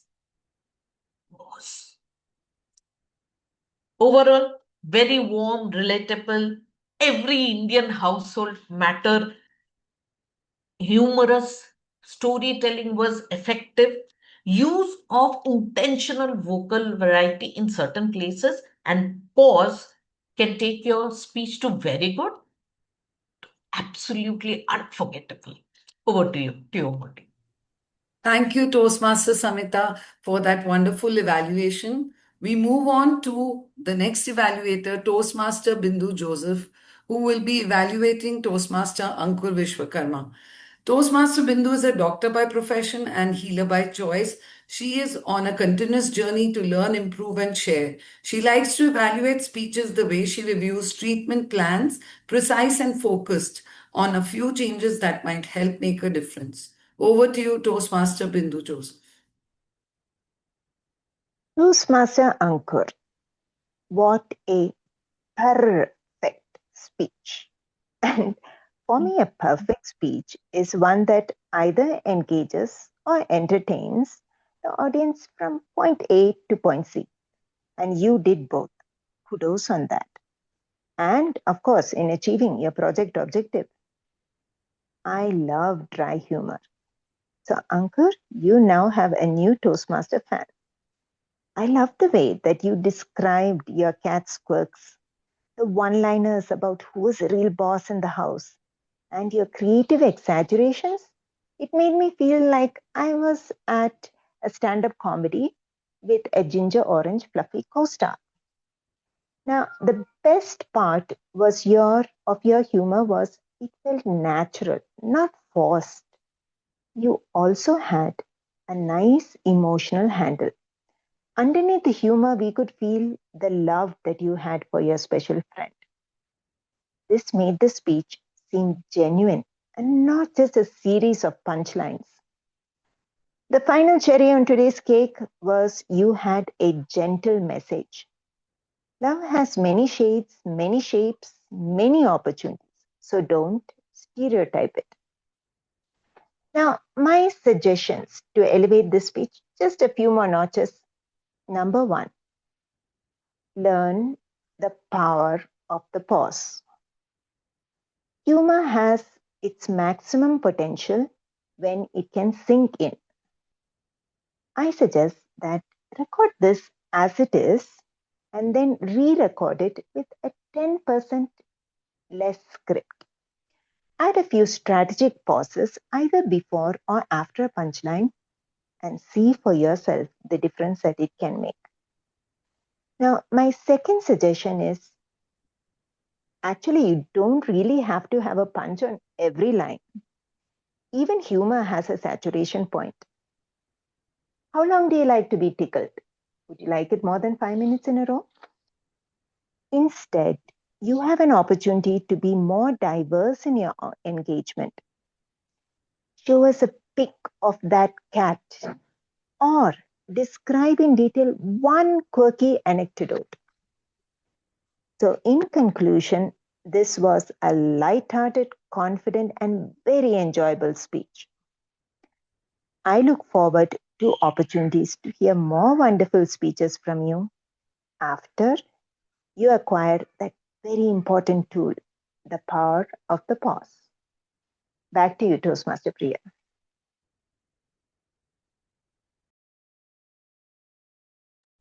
Thank you, Toastmaster Bindu, for that wonderful evaluation.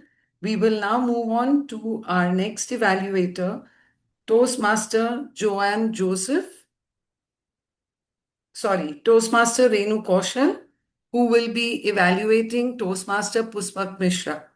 Toastmaster Renu Kaushal is a certified soft skill and PROS trainer and an aspiring image consultant.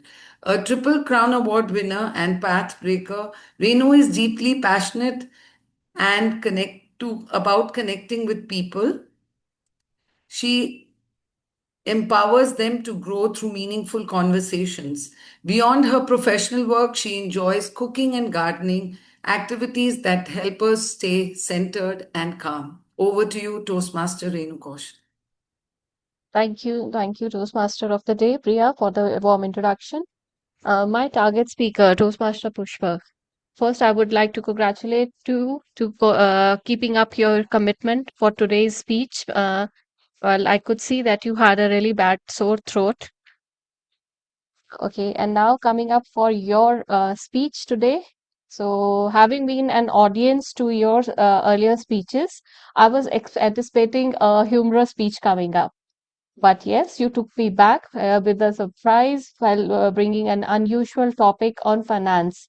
And that too with a disclaimer that there will be no talk about numbers or what should I say, jargons or equations coming up.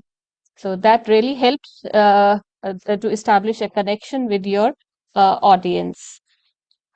Now, extending it further, if I would say, you did explain us your profile, what your work profile is all about, and what your speech is going to be about. It is about where money comes from, where money goes, and you extended it how well we are doing in terms of money that should also be continuously be evaluated.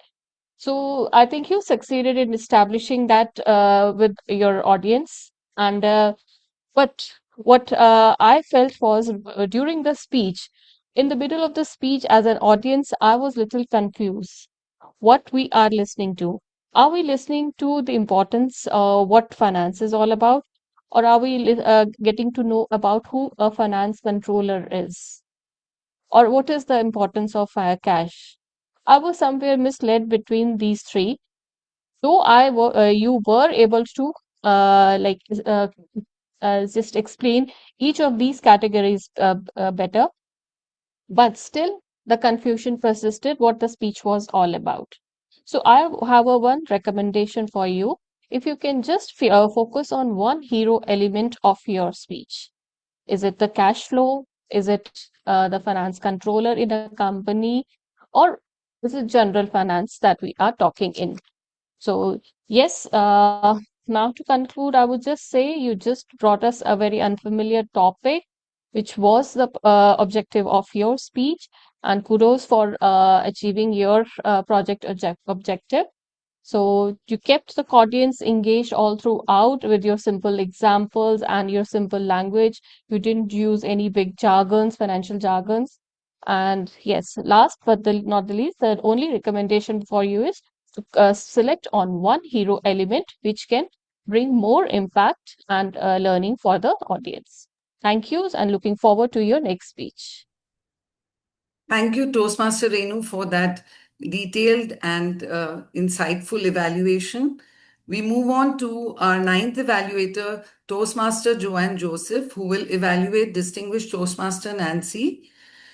Joanne Joseph is a content writer and has been a member of Toastmasters for the past 3 years, a two-time division evaluation champion and former district table topic champion. She has also mentored winning table topic teams. She resides in serene mountains of Himachal, enjoying time with her furry friends, reading next to cozy fire and listening to stories of strangers. Over to you, Toastmaster Joanne.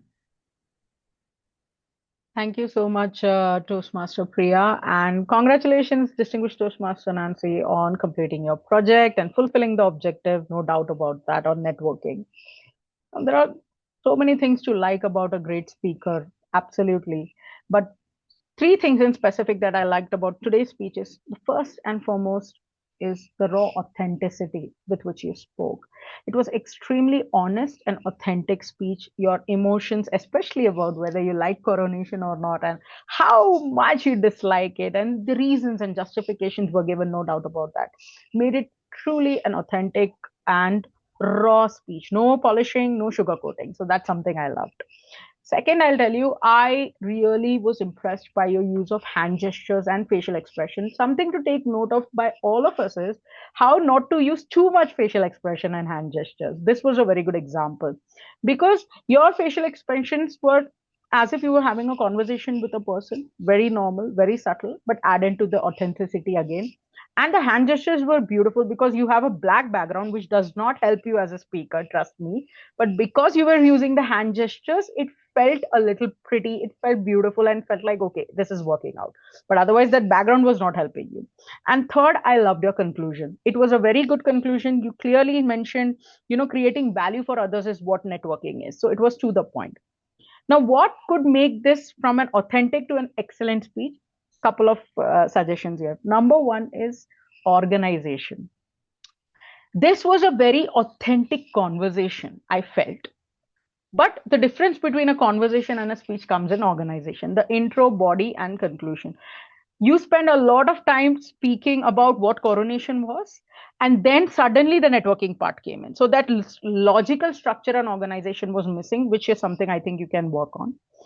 The second one that I want to talk about is balancing positive and negative elements in a speech. More than 2 to 3 minutes, you spoke negatively about coronation, and that's fine. You gave a proper justification. But I think you forgot to bring in the conclusion or at the end the positive side of coronation, right? Because when you talk so heavily negative about something, if you have to come back and give that balance in the end, that coronation made you maybe understand the importance of networking or giving a chance to such events, whatever. So that balance was missing.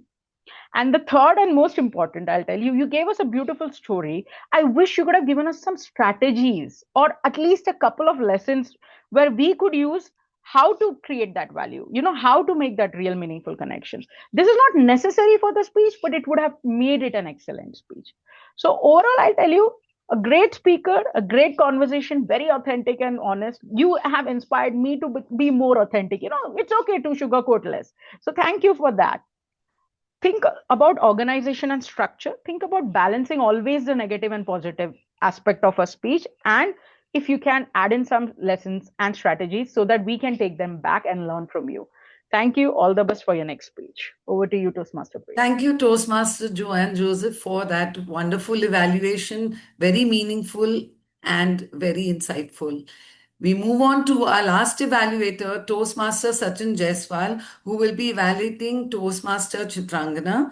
Sachin Jaiswal is a finance professional with more than 2 decades of experience in several industries like IT, healthcare, retail, e-commerce, FMCG. He's a chartered accountant and alumnus of IIM Bangalore and Columbia Business School, currently serving as CFO at Aza Fashions Private Limited in Mumbai. He oversees global finance operations for the US and India. Over to you, Toastmaster Sachin. Thank you, TMOD Priya Singh. And very big thanks to our target speaker, Toastmaster Chitrangana. You beautifully painted the picture of Bengaluru on a rainy night when cash prices are soaring in multiples. Being a finance guy, I can understand the pain. And I must say, you are an outstanding speaker. And I love the way you delivered the speech today. Some of the areas where you really excelled at. Number one, it was a well-structured and well-researched speech. You brought out the economics of cab industry on a rainy day when the fares surged exponentially. You sounded like an economics scholar talking about price elasticity and principle of scarcity, law of demand and supply. Indeed, a well-researched speech enlightening us on the maths and algorithms of fare during the rainy season. It gave a very clear insight to us. Very well done. Second area where you really excelled was your hand gestures, vocal variety, and facial expression. You said city stars tilting, and you showed by your body movement. Then you said a friend with a car, where you showed like this as if you're driving a car.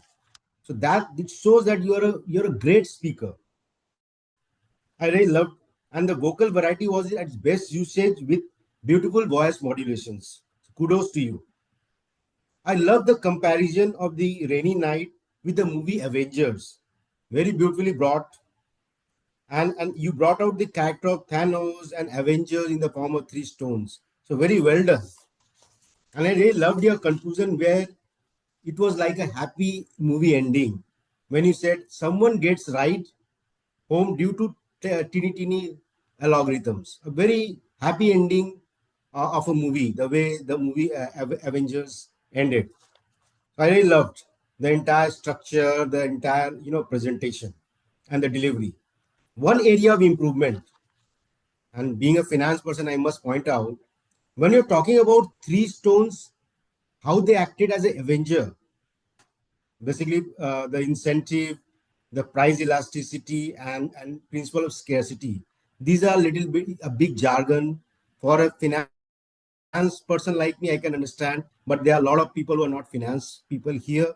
They don't understand price elasticity. You can usually simply say law of demand and supply. That could have more resonated to them. So make it more simpler so that they understand and they connect you. And apart from that, it was a great speech with shades of economics and the Avengers movie. Thank you and well done, Toastmaster Chitrangana. Thank you, Toastmaster Sachin, for that wonderful evaluation. With that, we come to the end of the evaluation segment.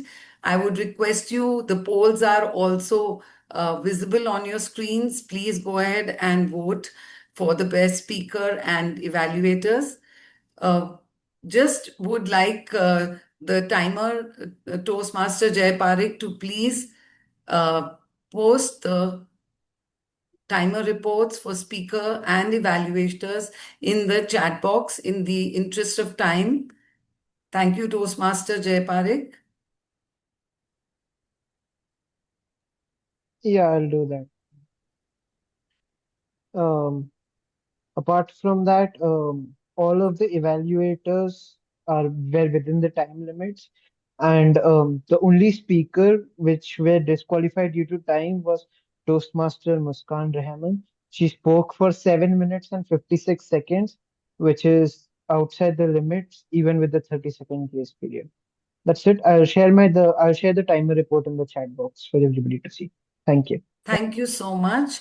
And with that, we end this segment of evaluation and prepared speeches, and I hand over the virtual stage back to the Madam Presiding Officer to proceed further with the meeting. Thank you.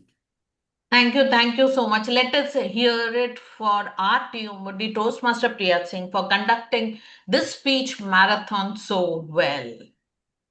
What a marathon it was, truly. We went on with the speeches, 1, 2, 3, 4, 10 speeches, 10 evaluation, a true marathon. At Gabby's, we have 2 clubs, so 2 meetings every week. Today is the Tuesday meeting. There is a Saturday meeting at 10 a.m., which we can all attend. But waiting for the results, there were so many good speeches, each vying for the top slot. But the top slot goes to none other than Toastmaster Smruti Mohanty for speech. The best speaker today is Toastmaster Smruti Mohanty. And the best evaluator of all these 10 speeches that we have. Yes, any guesses? Best evaluator? Joanne Joseph. We have the best evaluator as Joanne Joseph. Toastmaster Joanne Joseph, once again, the best evaluator. Thank you so With much, that, Smruti. yes, please, Joanne, come on camera. And Smriti, if possible, you can come on camera. So we can, yes, we'll wait for Joanne to come on camera. Yeah, we have here. And Toastmaster Renu, will you take the picture? Yes. Yeah, done that. Done. Done. Thank you. With that, we come to the end of today's session. Good night. Bye-bye. Take care and have a wonderful week ahead.